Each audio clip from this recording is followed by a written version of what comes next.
Nós estamos na série chamada Adoração em Espírito e em Verdade. A gente quer aprender o que de fato é a adoração.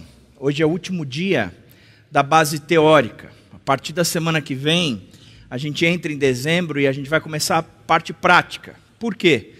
Porque é Natal e a ideia da gente este ano é fazer um Natal em adoração. Que as celebrações de Natal elas sejam celebrações de adoração. Os três encontros de Natal, os 3 primeiros domingos, eles serão encontros onde o tema central continuará sendo a adoração, e aí na prática a gente vai aprender a adorar juntos. Fabinho deu os 2 primeiros cultos, apresentou as 2 primeiras partes, e hoje eu vou trabalhar a questão da preparação para a adoração. Como é que nós devemos nos preparar para a adoração?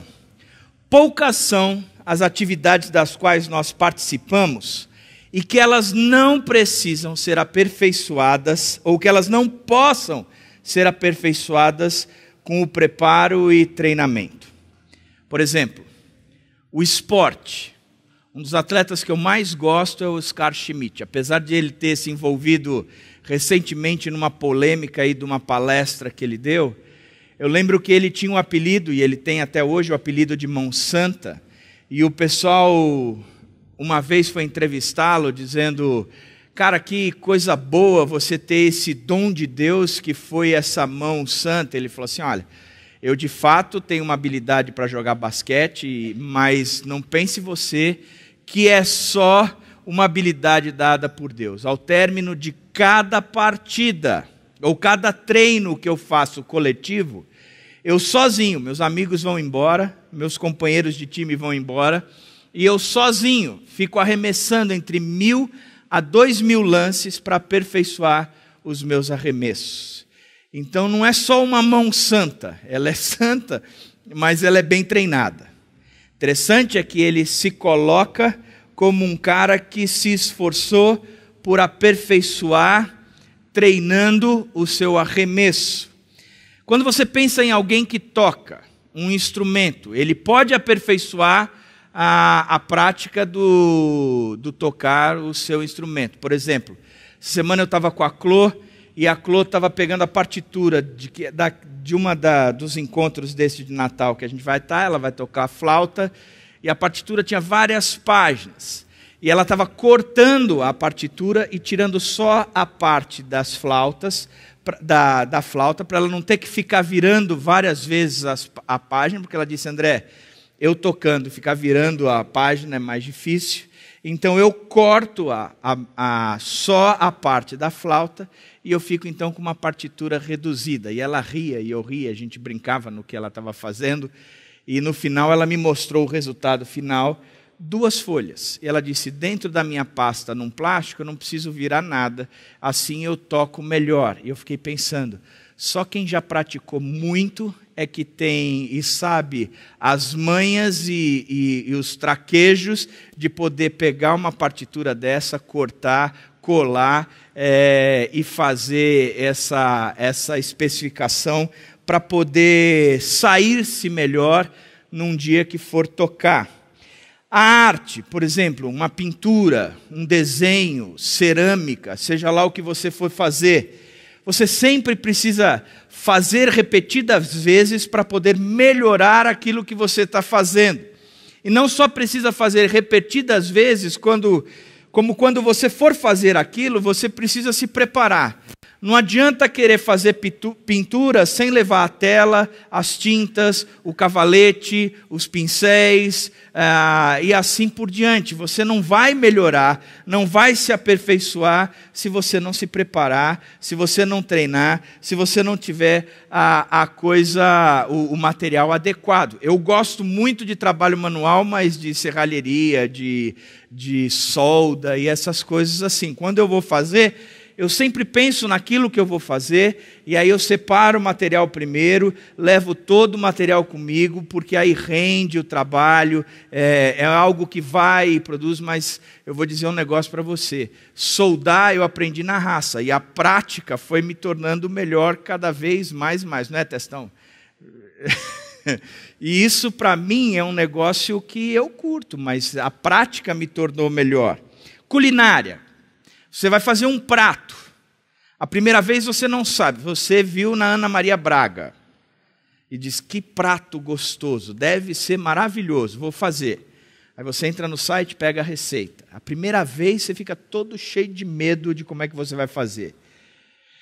Fez, deu certo, aí você diz, não, da próxima vez eu vou pôr mais sal, mais cominho, mais noz moscada, mais erva daninha das Índias do Equiquaréstico Norte. E aí você vai pegando a mão e você vai dizendo, da próxima vez eu vou pôr menos água, vou deixar mais tempo. Você vai se aperfeiçoando pela prática, por estar fazendo aquilo. Estudo. Recentemente eu estava lendo um livro, e esse livro é de um professor do Anglo que escreve para alunos, e ele diz assim, olha, o que eu quero ensinar aos alunos, que o importante é estudar pouco. Eu falei, esse cara ganhou os alunos.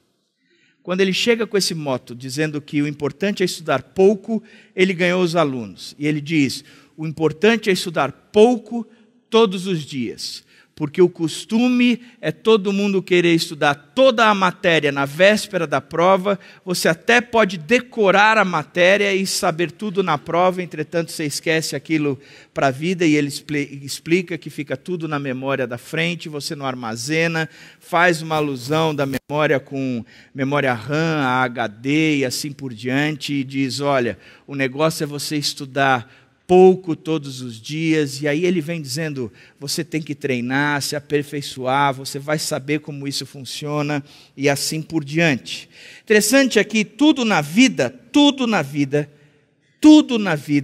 que participamos, de todas as atividades que fazemos, quase tudo pode ser aperfeiçoado com preparo e treinamento. Presta atenção o que Paulo diz em 1 Coríntios 9, 25, sobre preparação. Ele diz assim, todos os que competem nos jogos se submetem ao treinamento rigoroso.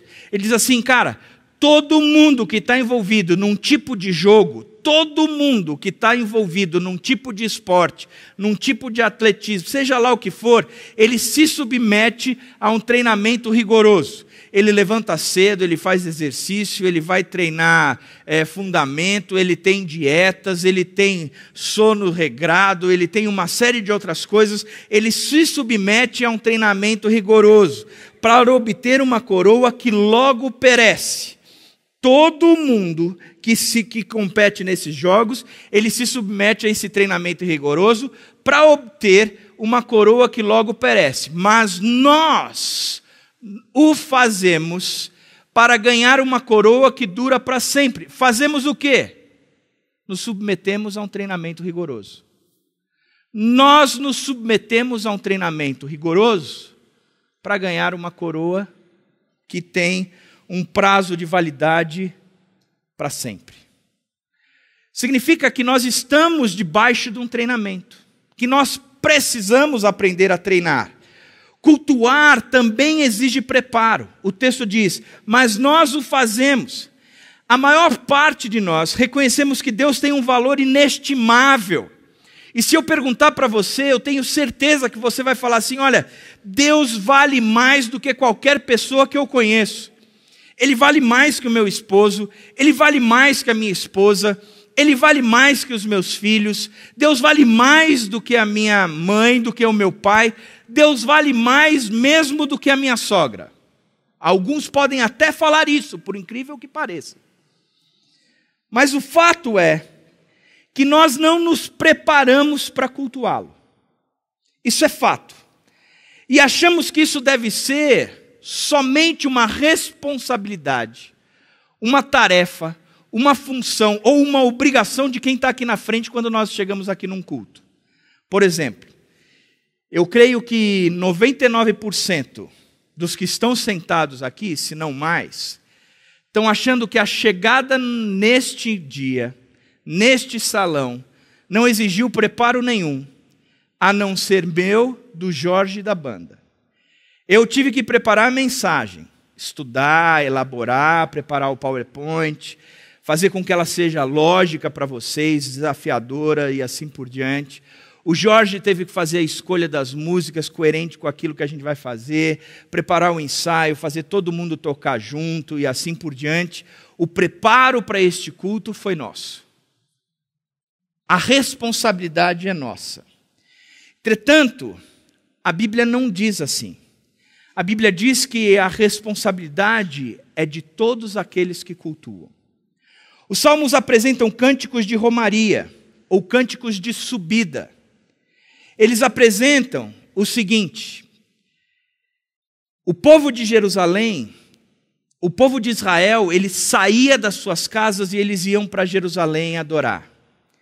E quando eles estavam nesse trajeto, eles iam cantando alguns cânticos que se encontram no livro de Salmos. E esses cânticos eram conhecidos como os cânticos de romaria ou cânticos de subida. E esses hinos os preparavam para as festas e os encontros que eles tinham lá em Jerusalém. Por exemplo, o Salmo 122, 1 e 2 diz: alegrei-me com os que me disseram, vamos à casa do Senhor. Os nossos pés já se encontram dentro das suas portas, ó Jerusalém. A alegria de ir à casa do Senhor.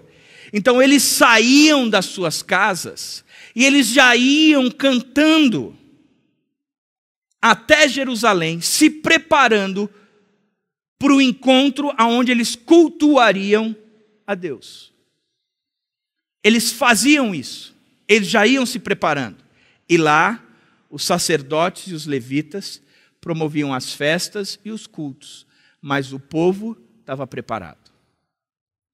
Isso me fez lembrar a história de um sujeito chamado Don Richardson, um missionário canadense na Nova Guiné, na Indonésia, que foi pregador do evangelho entre os índios Sauis.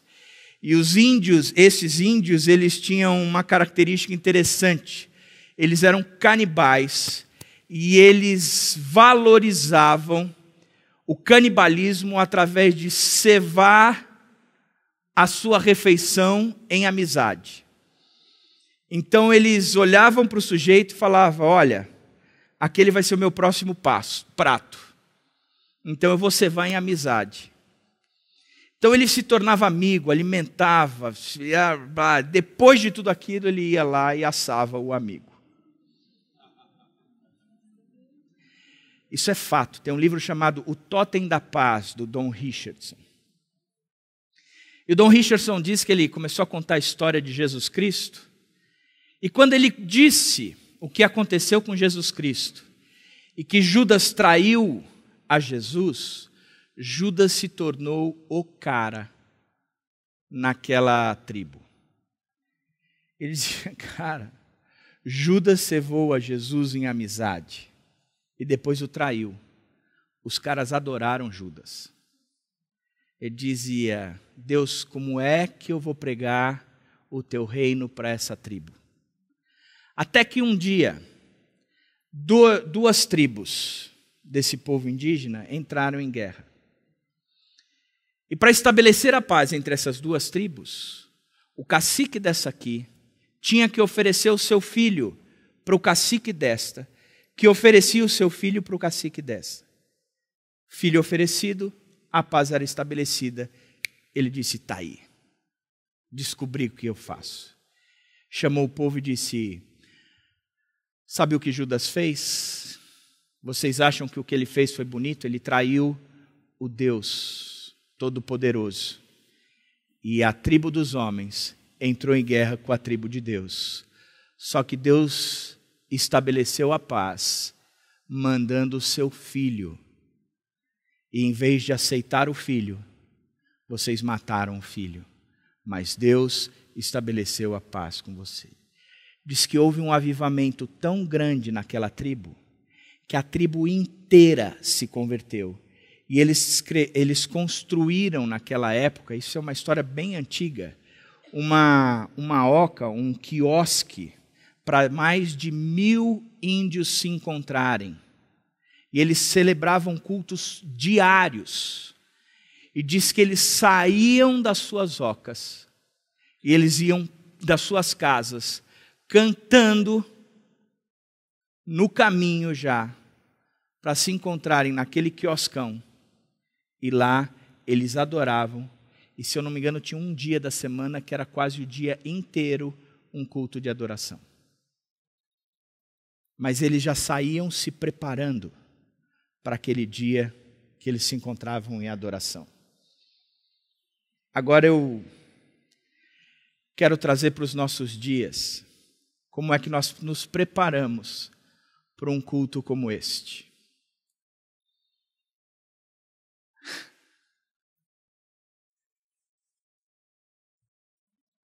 Quinze para 7. 43 roupas da mulher em cima da cama. E ela ainda não sabe se a 44 está boa. Se é dia de futebol, o cara ainda está de pijama, com a boca suja do almoço, esperando os minutos finais do jogo. Os filhos estão levando todas as broncas do mundo, porque eles precisam estar prontos. Os pais estão bancando a moral de que eles têm que estar prontos. Aí os filhos chegam e dizem: estamos prontos. O pai olha e só vê o filho de bermuda e diz: como é que você está pronto?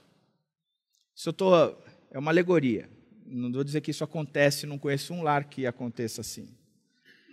Como é que você está pronto? Não, pai, estou pronto. Mas você só está de bermuda. Mas a camisa está ali, o tênis e a meia, eu vou de Havaiana. Cara, você não vai de Havaiana para a igreja. Igreja é igreja, você não vai de Havaiana. Não, tá bom, então a meia e o tênis está ali. Então vai pôr a meia e o tênis. Ele volta com uma meia só calçada. Isso já são 5 para 7.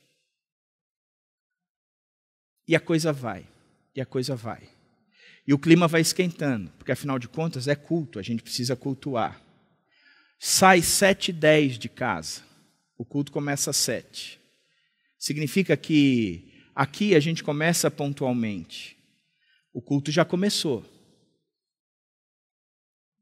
No meio do caminho, os nervos estão à flor da pele. E o louvor que está se levantando é uma ira só dentro do carro. E é aquela briga.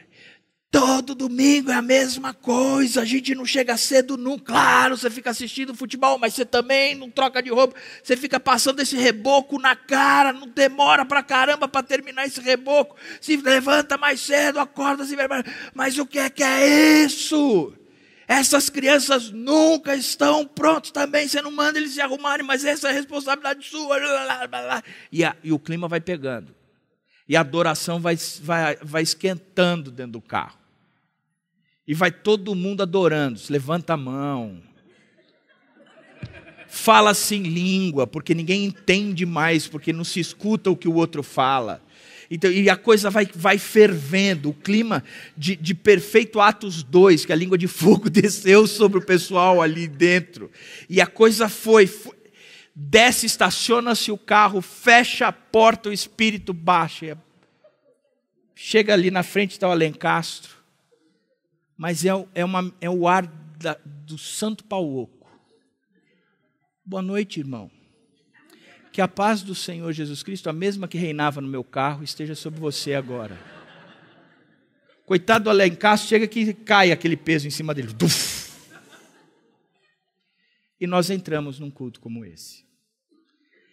Chegamos super atrasados, totalmente despreparados, sem condição nenhuma, sem foco nenhum.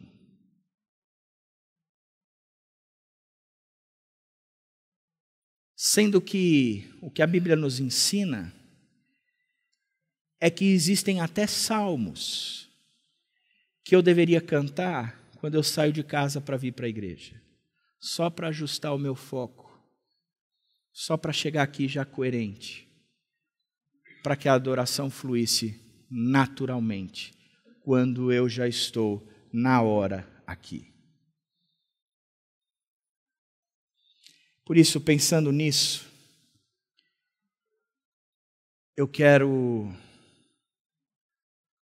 com vocês, pensar em alguns passos que nos ajudarão no preparo para a adoração. Primeiro passo, o passo do desejo. Salmo 42, 1 e 2 diz: como a corça anseia por águas correntes, assim a minha alma anseia por ti, ó Deus. A minha alma tem sede de Deus, do Deus vivo. Ele está dizendo como aquele animalzinho, como a corça que anseia por águas correntes.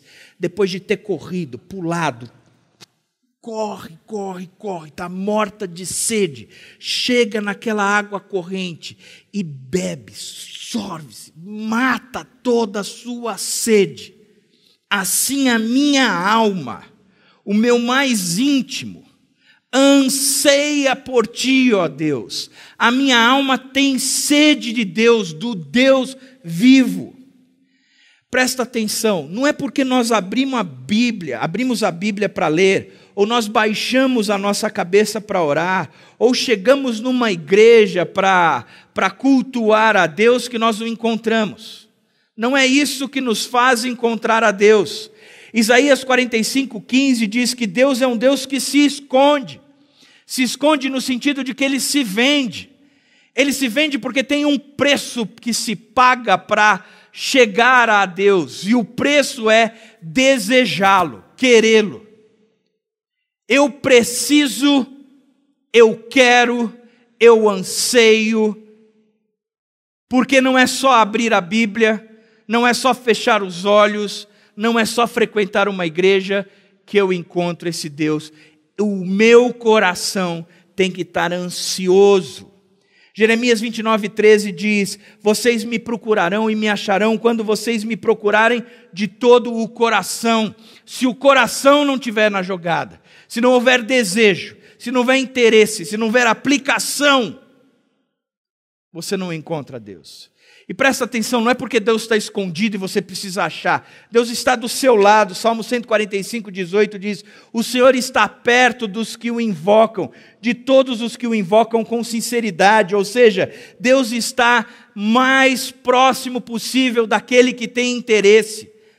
A distância que Deus está é o mais perto possível, entretanto ela pode ser a mais longe possível. O que diferencia isso é o seu coração. Se você tem interesse ou não de buscá-lo. Porque se você não tem interesse, não adianta querer abrir a Bíblia. Hoje eu li a Bíblia. Hoje eu orei. Hoje eu fui no culto.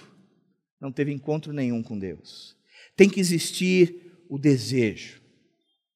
Tem que existir o desejo. Tem que existir o desejo. Do mesmo jeito, do mesmo modo, do mesmo característica que Deus ele é onipresente, Ele espera, Ele deseja que nós o procuremos de forma voluntariamente. Sem segundas intenções. Eu quero buscar Deus porque a minha alma e o meu coração desejam a Deus. Porque eu quero Deus.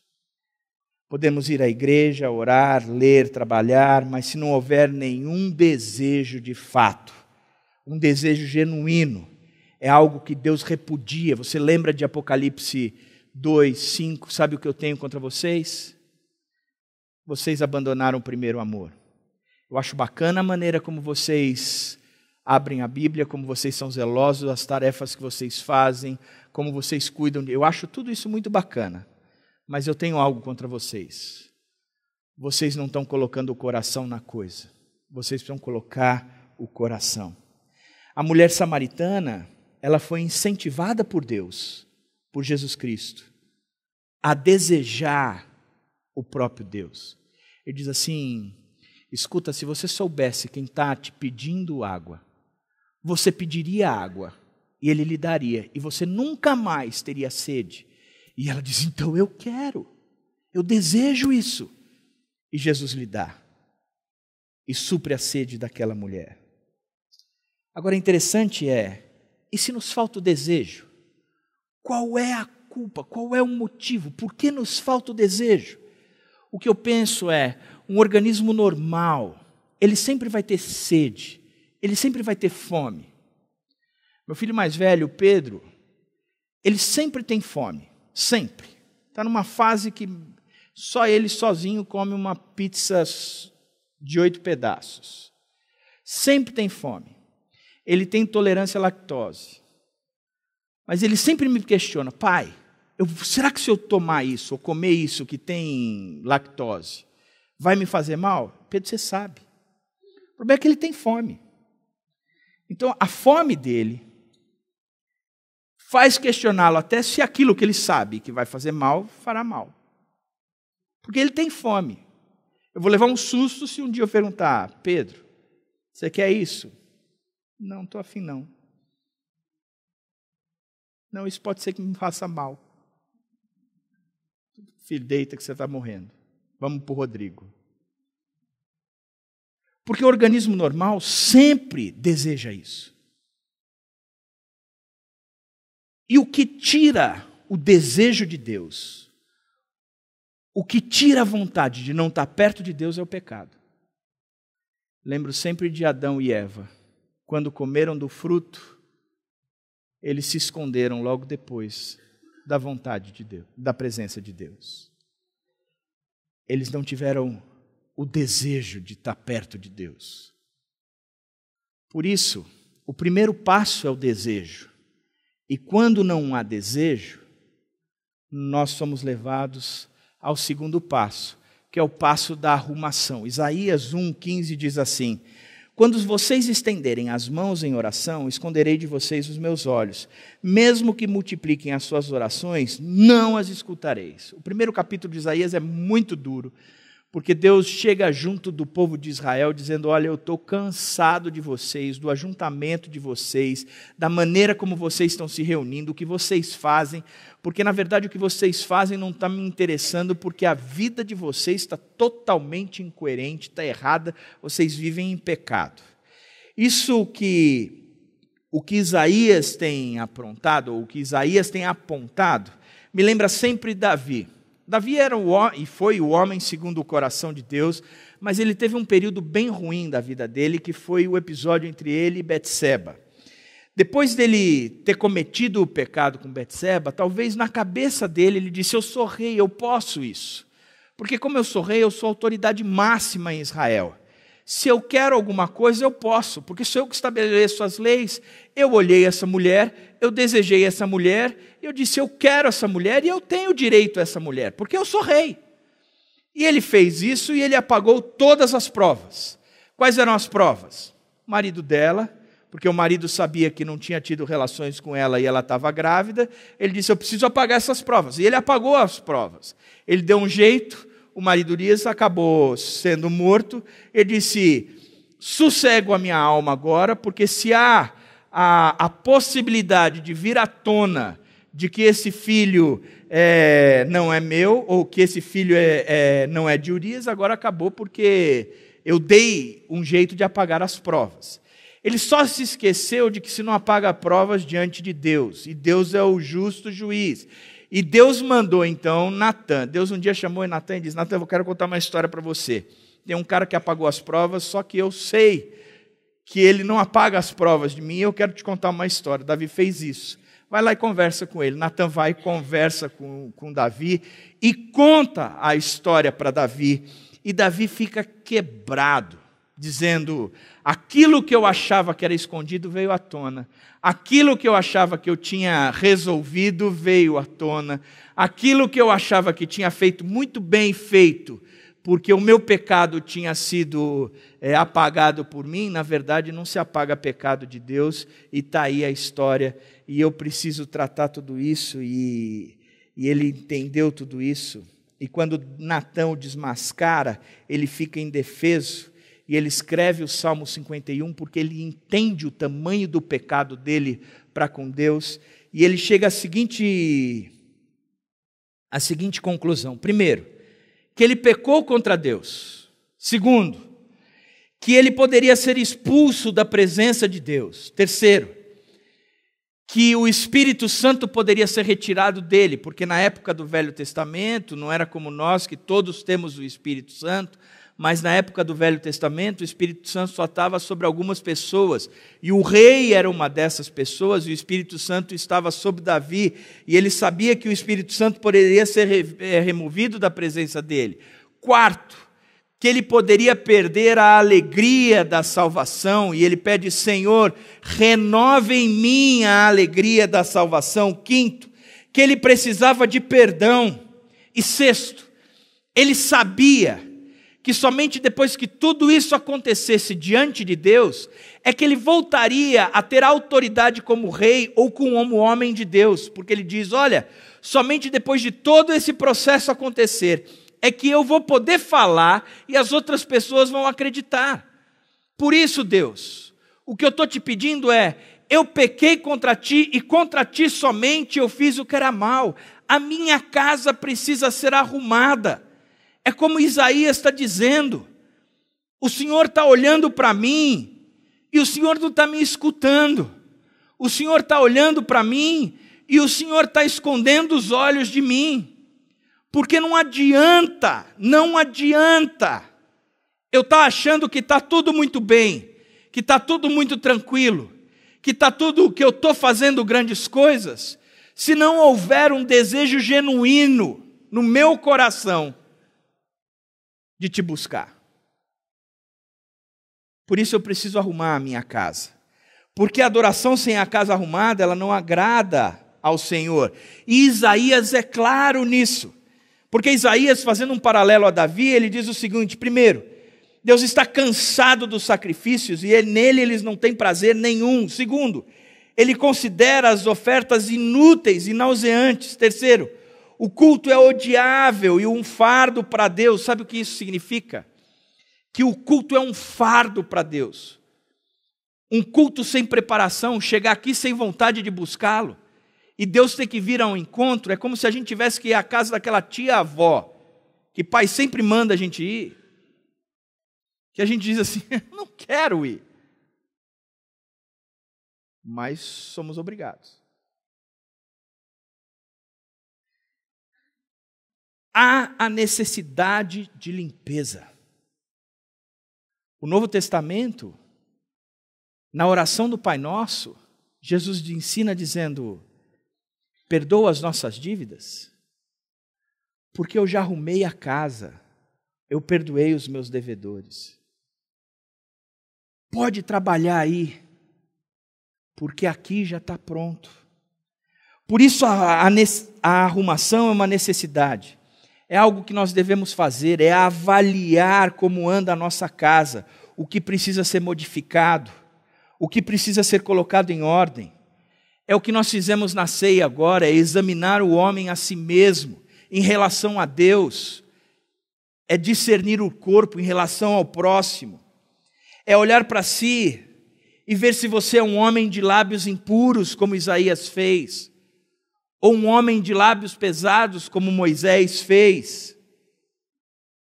Então, depois de você reconhecer tudo o que precisa ser arrumado, a gente entra no terceiro passo, o passo da narração. 1 João 1,9 diz: se confessarmos os nossos pecados, Ele é fiel e justo para perdoar os nossos pecados e nos purificar de toda injustiça. Nós pecamos porque na hora em que erramos, julgamos estar com a razão. Todo pecado é uma questão de insubordinação. Recentemente, conversando com o Tiago Matos, ele me ensinou isso e eu achei isso brilhante. Todo pecado é uma questão de insubordinação. É quando eu olho para a lei de Deus e digo: eu não quero obedecê-lo. É quando eu olho para a lei dos meus pais e eu digo: eu não quero obedecê-lo. É quando eu olho para as leis de trânsito e eu digo: eu não quero obedecê-la. Quando eu olho para as leis estabelecidas pelo governo e eu digo: eu não quero obedecê-la. Isso é insubordinação. Quando eu olho para as leis e digo: eu não quero obedecer. Eu tomo uma decisão no qual eu julgo estar correto. Quem estabelece a lei, a partir daí sou eu. É a minha lei que está valendo. Interessante que o Tiago, em cima disso, ele diz, André, você sabe que eu fiz um estudo e eu percebi que todos aqueles homens na Bíblia que foram subordinados e se submeteram a Deus e às autoridades, são homens cuja vida se tornaram, no final da vida ou durante a vida, foram muito bem-sucedidos. Ele diz, vou apontar para você, ele diz, José do Egito, Moisés, e ele saiu apontando um monte de outros homens, ele disse, veja como todos esses homens, Daniel, eles se submeteram, e porque eles se submeteram, Deus os abençoou. Eu falei, é verdade, Tiago, é verdade. Porque o princípio do pecado é a insubordinação. Nós não queremos ser subordinados a Deus, nós nos tornamos insubordinados a um monte de outras pessoas e autoridades. Então o Espírito Santo, através das Escrituras, ele nos convence que estamos errados e precisamos colocar a nossa casa em ordem. O próximo passo é narrar, confessar a Deus o que fizemos pedindo perdão. Confessar quer dizer concordar e declarar publicamente, isto é, Deus está certo e eu estou errado. Eu errei, Deus, eu errei. Mas todo pecado precisa ser confessado. Todo pecado precisa ser confessado. A Bíblia diz que Ele é capaz de perdoar se confessarmos, porque Ele é fiel e justo. Ele perdoa os pecados e purifica as injustiças. É o único que tem capacidade. Na verdade, é o único Deus que se apresenta dizendo: os seus pecados estão perdoados. É o único. Mas para isso, eu preciso narrar, dizer, verbalizar, confessar. Senhor, eu pequei. Eu fiz isso. Interessante é que quando você vai para a Bíblia, você vê que há mais do que simplesmente uma confissão para Deus. Tem determinados momentos que é necessária a confissão de pecados mesmo. Tiago 5 diz que nós temos que confessar os nossos pecados uns aos outros. E a oração da fé curará o enfermo. Que tem determinados momentos que para eu tirar a minha máscara e reconhecer o meu pecado, é necessário eu ter um amigo espiritual, alguém em quem eu confie tanto, que eu chego junto e digo: eu preciso dizer para você que eu tenho andado em pecado e eu quero confessar a você, ou que você me escute confessando para Deus o que eu tenho sido, porque eu tiro a minha máscara. Eu preciso verbalizar. Eu errei. Eu quebro o meu orgulho. E eu digo para Deus quem Ele é. Agora, se eu desejo, e quando eu desejo, eu olho para a minha vida e eu vejo onde a casa precisa ser arrumada. Eu enxergo onde a casa precisa ser arrumada. Eu confesso para Deus os meus erros e eu vejo que a casa precisa ser arrumada e Deus, eu errei nessas coisas todas, me perdoa. O quarto passo é consequência. É o passo da criatividade. O texto do Salmo 62, 1 e o verso 5, ele diz assim: a minha alma descansa somente em Deus. Descanse somente em Deus, ó minha alma. Dele vem a minha esperança. É necessário tempo, parar diante de Deus para reestruturar a nossa alma. Descansar em Deus. Às vezes a gente acha que descansar em Deus é dizer o seguinte: no meio do tumulto, do agito todo, no meio de todas as crises, eu estou sendo pressionado, descansa, descansa, descansa. Você, mas eu não consigo descansar. Não consegue descansar porque você não descansa. O que significa descansar? Me diga um negócio, o que significa descansar? É parar um tempo, parar. A gente tenta descansar agitado, descansar na correria, descansar no turbilhão.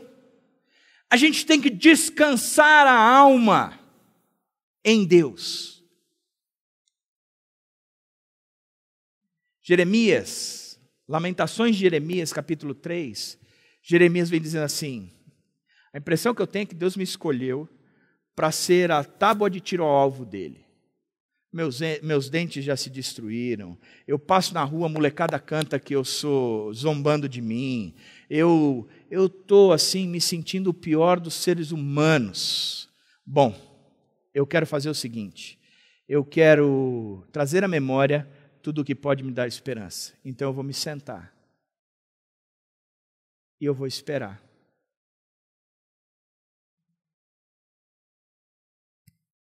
Eu vou me sentar e eu vou me esperar. Por que isso?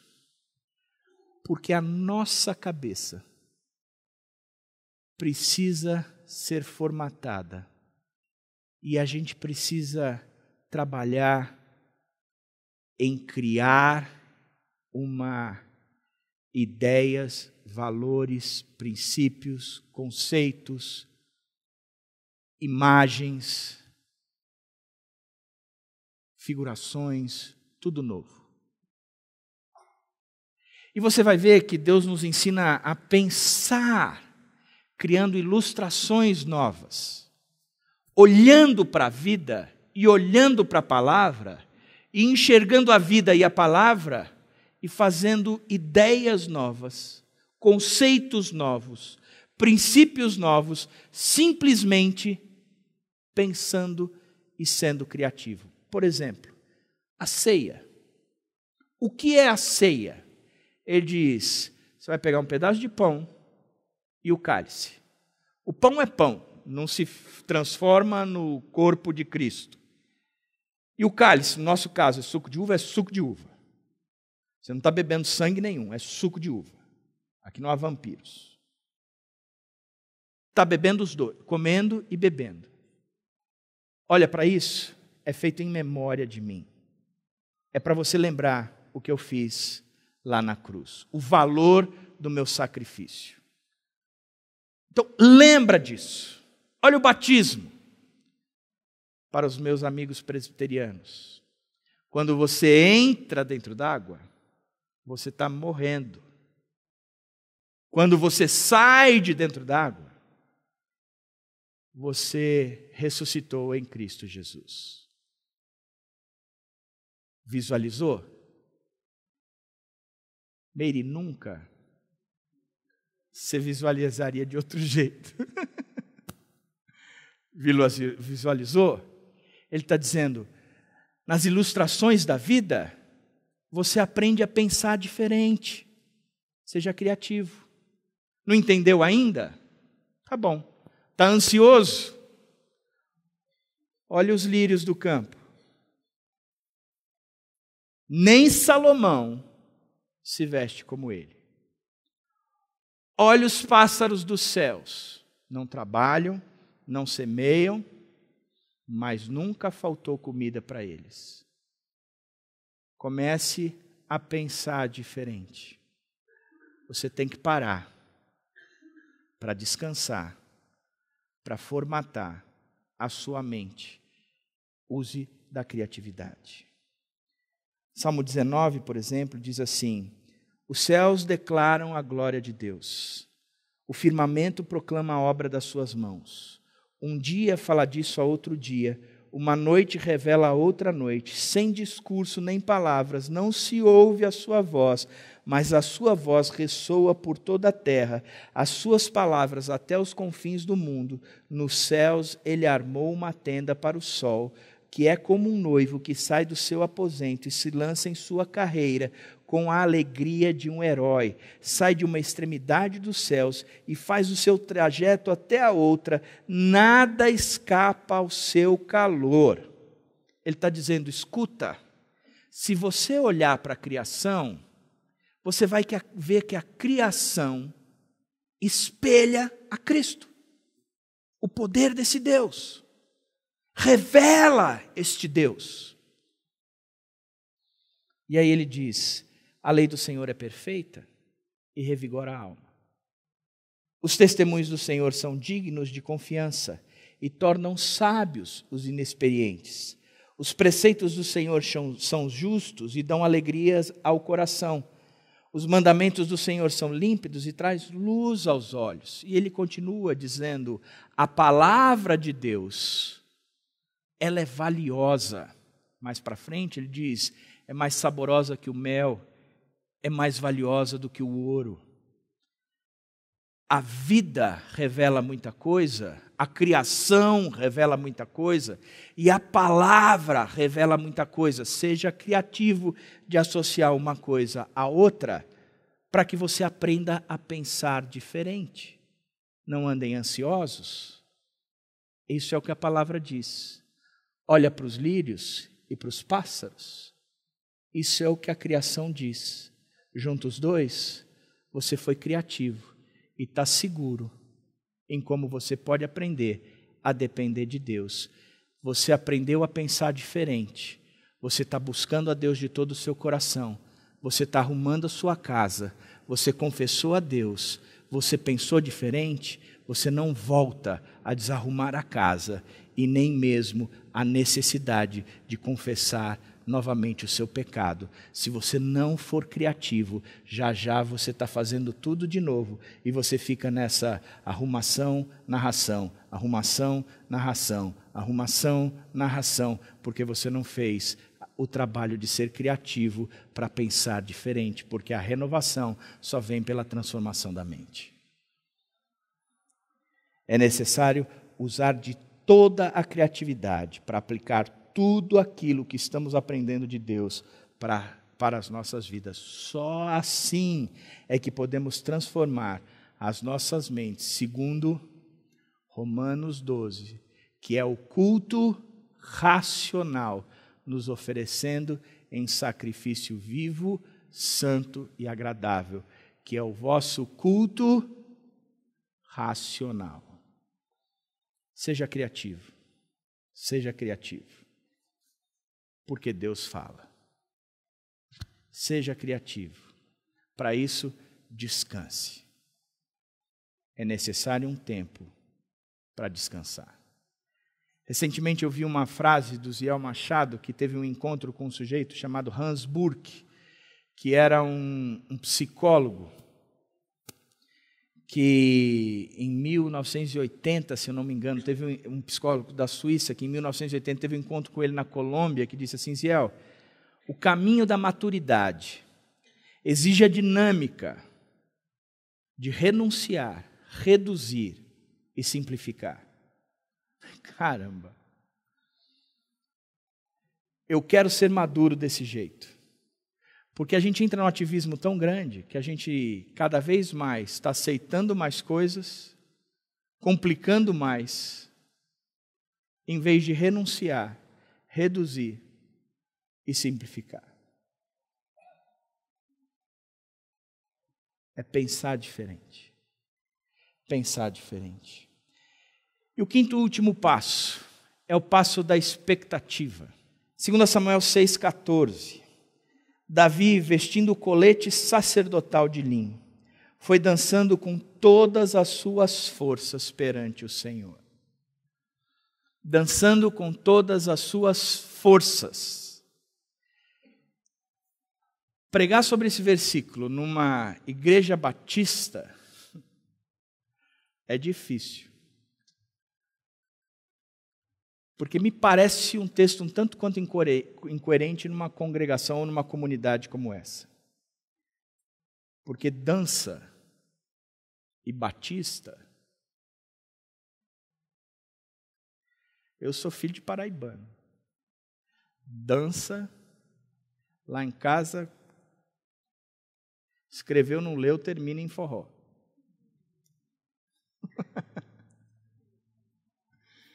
Meus filhos gostam, todo mundo gosta.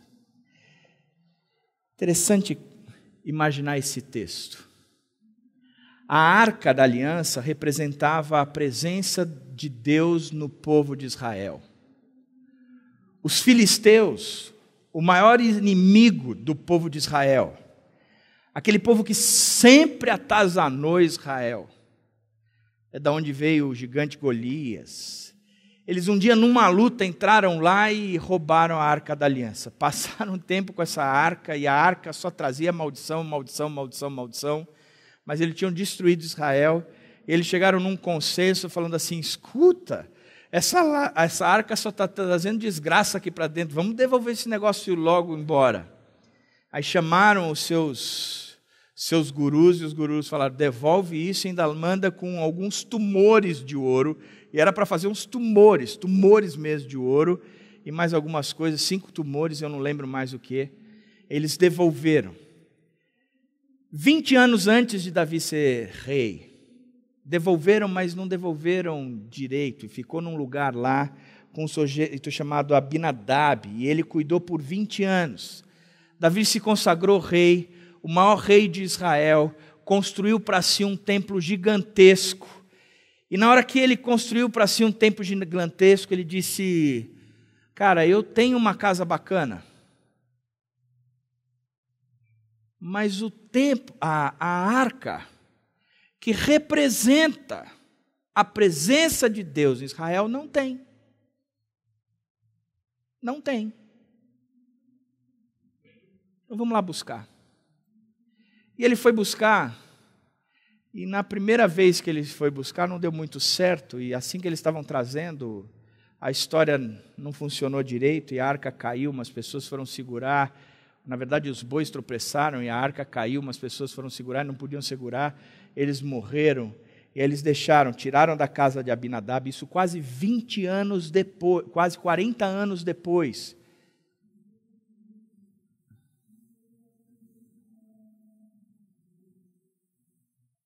E aí ficou na casa de um cara chamado Obed-Edom, 3 meses. Aí Davi disse, esse Obed-Edom está sendo bastante abençoado porque a presença de Deus está lá. Mas a presença de Deus tinha que estar na principal cidade de Jerusalém, onde é a casa do rei. E ele diz assim, olha o quanto Deus abençoou Abinadab, que ficou com essa como chama essa arca, por mais de 20 anos. Por quase 40 anos, na verdade. 20 anos antes de Davi ser rei, depois que Davi foi rei. Olha o quanto Deus abençoou Obed-Edom por 3 meses. Imagina o quanto ele não vai abençoar Israel. Vamos trazer isso para Israel. E na hora que eles estão trazendo para Israel, que essa arca entra em Israel, diz que Davi não aguenta em si mesmo. E ele era o rei. E ele começa a dançar com todas as suas forças. Ah, como eu gosto disso. Como eu acho isso bacana. Logo depois ele chega para o profeta e diz, posso te pedir uma coisa? O profeta diz, o que você quiser, porque o Senhor está com você. Ele diz, eu quero construir um templo para o Deus de Israel e ali colocar a arca. Davi sabia que Deus precisava estar no lugar certo, e o fato de Deus estar no lugar certo o deixou livre para a adoração do jeito que precisava, com toda a sua força. E assim que ele entra, Milca, filha de Saul, que tinha um relacionamento com ele, foi o recriminar, ele mandou, fica quieta. Eu estou fazendo isso na presença daquele que me escolheu. Estou nem aí para quem estão me julgando. Eu estou livre na presença daquele que me escolheu. Porque a adoração nos liberta.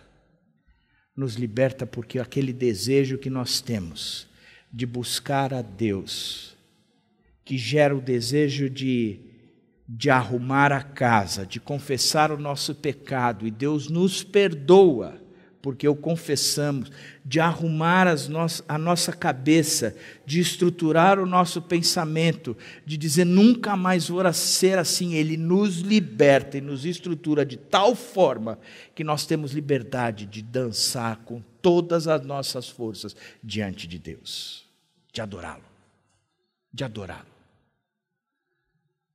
Significa que eu chego na presença de Deus, eu não me importo se o som está alto, eu não me importo se estão cantando hinos, eu não me importo se estão cantando cânticos, eu não me importo se tem guitarra, eu não me importo se tem surdo, eu não me importo se não tem instrumentos, eu não me importo se a pessoa da minha frente não canta, eu não me importo se a pessoa da minha frente não bate palma, ou não me importo se a pessoa da minha frente está levantando as mãos, eu não me importo se a pessoa da minha frente está dançando, ou seja lá o que for, eu não me importo, simplesmente porque eu me importo é com a presença de Deus, porque no encontro como esse, o meu foco é Deus.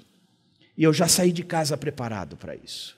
Eu já cheguei aqui focado nisso. Eu já cheguei aqui totalmente ligado nisso. E eu estou liberto para fazer o que Deus quiser. E aquilo eu farei com todas as minhas forças. Todas as minhas forças. Por isso, começa com um desejo, uma arrumação, uma narração, uma criatividade, uma expectativa. Que João 4:23 diz que, no entanto, está chegando a hora, e de fato já chegou, em que os verdadeiros adoradores adorarão o Pai em espírito e em verdade. E são estes os adoradores que o Pai procura. O Pai procura adoradores. Presta atenção. Deus está à procura de adoradores. Deus está à procura de adoradores. Deus não está à procura de frequentadores de culto. Deus não está à procura de leitores de Bíblia. Deus não está à procura de pessoas que saibam orar. Deus está à procura de adoradores, de pessoas que têm o desejo, de pessoas que estão com a casa arrumada, de pessoas que narraram para Ele os seus pecados, de pessoas que, com muita criatividade, reestruturaram toda a sua mente e vivem de forma diferente. E o resultado de tudo isso é que, cheios de expectativas, podem dançar com todas as suas forças diante de Deus. São livres diante de Deus. Isso é se preparar para a adoração. É chegar num domingo aqui dizendo cedo, antes do culto começar, eu estou pronto.